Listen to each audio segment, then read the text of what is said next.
Pa, magpapakasal na talaga kayo ni Tita Agnes. Paano si Mama? Iiwan mo na talaga siya. Oo, anak. Magpapakasal na kami ng Tita Agnes mo. Maliw na yan sa Mama mo. Alam niya na. Tanggap niya na. Sana matanggap mo na. Tuluyan ang nawasak ang pamilya natin, Papa. Unawain mo kami, anak. Hindi na kami nagmamahalan ng Mama mo. Nagkakasakitan lang kami. Kaya mas mabuti pa ang ganito. Bubuo ka na ng sarili mong pamilya. Mawawala na kami sa'yo.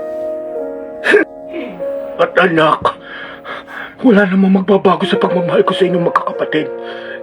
Susuportahan ko pa rin kayo. Mahal ko kayo, mga anak. Hindi magbabago. Anak,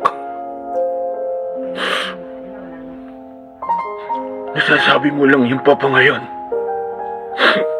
Pero pag nagkaroon na kayo ng anak, sila na ang magiging priority mo. Hindi na kami. Sana pala, hindi na kayo nagkakilala ni Mama.